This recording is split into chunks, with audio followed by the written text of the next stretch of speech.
CMR Exalogic സാമ്പത്തിക ഇടപാടിൽ നിർണായക നടപടികളിലേക്ക് കടന്നിരിക്കുകയാണ് എൻഫോഴ്സ്മെന്റ് ഡയറക്ടറേറ്റ്. നാളെ ഹാജരാക്കാനാണ് വീണ ടിക്ക് ഇഡി നോട്ടീസ് നൽകിയിരുന്നത്. ഇന്ന് ശശിധരൻ കർത്തയുടെ മകൻ ശരൺ എസ് കർത്തയെയും ഭാര്യ ജയ എസ് കർത്തയെയും അന്വേഷണ സംഘം ചോദ്യം ചെയ്യുന്നതിനായി വിളിച്ചു വരുത്തി. ജയ എസ് കർത്തയെ ചോദ്യം ചെയ്ത് വിട്ടയച്ചു. ശരണിന്റെ ചോദ്യം ചെയ്യൽ തുടരുകയാണ്. CMR, എംപവർ ഇന്ത്യ എന്നീ സ്ഥാപനങ്ങൾ എക്സാലോജിക്കുമായി നടത്തിയ അനധികൃത ഇടപാടുകളിലാണ് ചോദ്യം ചെയ്യൽ. വീണ ടിക്കെതിരായ ഇഡി നടപടികളിൽ ഇടപെടേണ്ടതില്ല എന്നതാണ് CPM-ന്റെ നിലവിലെ നിലപാട്. പിണറായി വിജയനെതിരെ തിരിഞ്ഞാൽ ഇടപെട്ടാൽ മതിയെന്നാണ് പാർട്ടിയുടെ ധാരണ. SS ശരണും TV പ്രസാദുമാണ് ചേരുന്നത്. വിശദാംശങ്ങളുമായി ആദ്യം ശരണിലേക്ക് പോയാൽ, ശരൺ ED ഓഫീസറാണുള്ളത്. നാളെ ഇപ്പോൾ വീണ ടിയുടെ നിർണായക ചോദ്യം ചെയ്യൽ നടക്കുകയാണ്. കഴിഞ്ഞ ദിവസം ഹാജരാകാൻ ആവശ്യപ്പെട്ടെങ്കിലും അവർ ആരോഗ്യ പ്രശ്നങ്ങൾ ചൂണ്ടിക്കാണിക്കുകയായിരുന്നു. പക്ഷേ കൂടുതൽ സാവകാശം നൽകുന്നില്ല.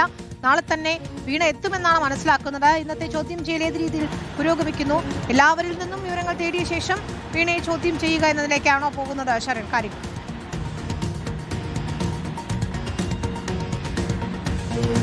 വിനീത, അങ്ങനെ തന്നെയാണ് കാര്യങ്ങൾ. എന്തായാലും നാളെയാണ് വളരെ നിർണായകമായിട്ടുള്ള ചോദ്യം ചെയ്യൽ നടക്കാനിരിക്കുന്നത്. വീണ ടി ഹാജരാകില്ല എന്ന് കാണിച്ചുകൊണ്ടുള്ള എന്തെങ്കിലും സാവകാശം തേടിയായിട്ടൊന്നും തന്നെ നമുക്ക് വ്യക്തതയില്ല. ഇഡിയുമായി ബന്ധപ്പെടുമ്പോൾ അവർ പറയുന്നത് ഇതുവരെയും അങ്ങനെ സാവകാശം തേടിയിട്ടില്ല എന്നുള്ളതാണ്. അപ്പോൾ സ്വാഭാവികമായിട്ടും നാളെ ഹാജരാകുമെന്നുള്ളത് തന്നെയാണ് മനസ്സിലാക്കുന്നത്. അങ്ങനെ ഹാജരാകുകയാണെന്നുണ്ടെങ്കിൽ വളരെ പ്രധാനപ്പെട്ട ചോദ്യം ചെയ്യലിലേക്ക് കടക്കുകയും ചെയ്യും. അതിന് മുന്നോടിയായിട്ട് ഉള്ള മൊഴിയെടുപ്പ് കൂടിയാണ് ഇപ്പോൾ നടന്നുകൊണ്ടിരിക്കുന്നത് എന്നുള്ളതാണ്. ഇന്ന് പ്രധാനപ്പെട്ട 2 പേരാണ് എൻഫോഴ്സ്മെന്റ് ഡയറക്ടറേറ്റിന്റെ കൊച്ചി ഓഫീസിൽ ഹാജരായിരിക്കുന്നത്. ഒന്ന് ശശിധരൻ കർത്തയുടെ മകനായ ശരൺ എസ് കർത്തയും ഇതിന് പുറമെ ശശിധരൻ കർത്തയുടെ ഭാര്യയായ JS കർത്തയുമാണ്. ഇതിൽ JS കർത്തയുടെ ചോദ്യം ചെയ്യൽ പൂർത്തിയാക്കിയിട്ടുണ്ട്. ഇഡിയുമായി ബന്ധപ്പെടുമ്പോൾ അവർ പറയുന്നത് ഈ ജയയ്ക്ക് ചില ആരോഗ്യ പ്രശ്നങ്ങളുണ്ട്, അതുകൊണ്ട് തന്നെ ചോദ്യം ചെയ്യൽ പൂർത്തിയായിക്കൊണ്ട് ഇപ്പോൾ വിട്ടയച്ചിട്ടുണ്ടെന്നുള്ളതാണ്. എന്നാൽ ശരണിന്റെ ചോദ്യം ചെയ്യൽ തുടരുകയാണ്. 2 കാര്യങ്ങളിൽ വ്യക്തത വരുത്താനുള്ള ചോദ്യം ചെയ്യലാണ് ഇന്ന് നടന്നിരിക്കുന്നത്. ഒന്ന്, ഈ CMR വീണയുമായും എക്സാലോജിക്കുമായും അനധികൃതമായിട്ടുള്ള ഇടപാടുകൾ നടത്തിയിരിക്കുന്നത് അത് 2.78 കോടിയുടെ ഇടപാടുകളാണ്. യാതൊരുവിധ സേവനവും നൽകാതെയാണ് വീണയും എക്സാലോജിക്കും ഈ പണം കൈപ്പറ്റിയെന്നുള്ളതാണ് കണ്ടെത്തിയിരിക്കുക. അപ്പോൾ അതിൽ വ്യക്തത വരുത്താനാണ് ശരൺ എസ് കർത്തയെ ചോദ്യം ചെയ്യുന്നത്. ഇതോടൊപ്പം തന്നെ JS കർത്തയെ ചോദ്യം ചെയ്യാനുള്ള കാരണം എന്ന് പറയുന്നത് ഈ ക്യാപിറ്റൽ, അതായത് എംപവർ ഇന്ത്യ ക്യാപിറ്റൽ ലിമിറ്റഡ് എന്നുള്ള സ്ഥാപനം വീണയ്ക്ക് 2 തവണയായിട്ട് 50 ലക്ഷം രൂപ വായ്പയായി നൽകുന്ന സാഹചര്യമുണ്ടായിരുന്നു. അതിൽ 4 ലക്ഷം രൂപ മാത്രമാണ് വീണ തിരിച്ചടച്ചിരിക്കുന്നത്.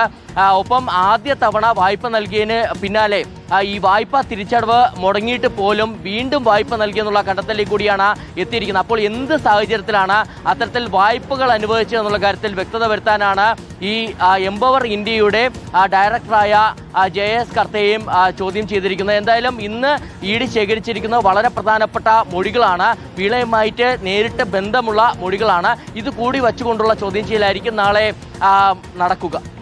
ശരി, SS ശരണാണ് വിശദാംശങ്ങൾ നൽകിയത് കൊച്ചി ED ഓഫീസിൽ നിന്നും. ഏതായാലും നാളെ വീണ ഹാജരാകില്ല എന്നത് സംബന്ധിച്ച സൂചനകളൊന്നുമില്ല. നിർണായക ചോദ്യം ചെയ്യലിനായി വീണ എത്തുമെന്ന് തന്നെയാണ് ഈ ഘട്ടത്തിൽ ED നൽകുന്ന വിവരം. TV പ്രസാദ് കൂടി ചേരുകയാണ്. പ്രസാദ്, നിയമപരമായി വീണ നേരിടട്ടെ ഈ കേസിനെ എന്നതാണ് CPM-ന്റെ നിലപാടെന്ന് മനസ്സിലാക്കുന്നപ്പോൾ പാർട്ടി പ്രതിരോധിക്കാനില്ല. ഏതെങ്കിലും തരത്തിൽ പിണറായി വിജയനിലേക്ക് കാര്യങ്ങൾ നീങ്ങുകയാണെങ്കിൽ മാത്രം പ്രതിരോധ കോട്ട തീർക്കാം എന്നതാണോ നേതാക്കൾ ഇപ്പോൾ പറയുന്നത്?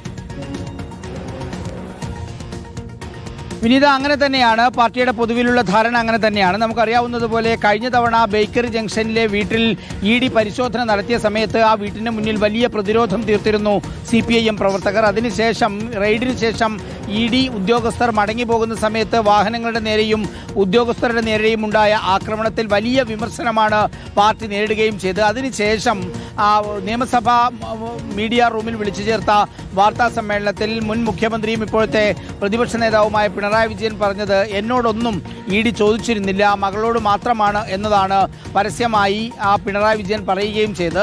അതോടുകൂടി തന്നെ കേസിൻ്റെ അന്വേഷണം പൂർണ്ണമായി മകളുടെ നേരെയാണ് എന്നുള്ള കാര്യം വ്യക്തമാവുകയും ചെയ്തതാണ്.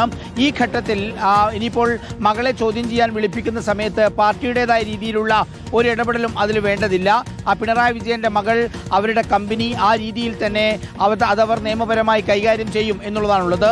നേരത്തെ വിനീത പറഞ്ഞതുപോലെ നേരെ മറിച്ച് അത് പിണറായി വിജയൻ്റെ നേർക്ക് വന്നാൽ അത് പിണറായി വിജയന് നേരെ ഒരു രാഷ്ട്രീയ ആയുധമാക്കാനാണ് ഉദ്ദേശിക്കുന്നതെങ്കിൽ CPIM അതിനെ പ്രതിരോധിക്കും, രാഷ്ട്രീയമായും നിയമപരമായും പ്രതിരോധിക്കും എന്നുള്ളതാണ്. എന്തായാലും നിലവിലെ സാഹചര്യത്തിൽ വീണ ടിയെ ചോദ്യം ചെയ്യുന്നതോ മറ്റോ തടയാനുള്ള നീക്കവുമായി ഒന്നും CPIM പ്രവർത്തകർ പോകില്ല എന്നുള്ളത് തന്നെയാണ് വിനീത.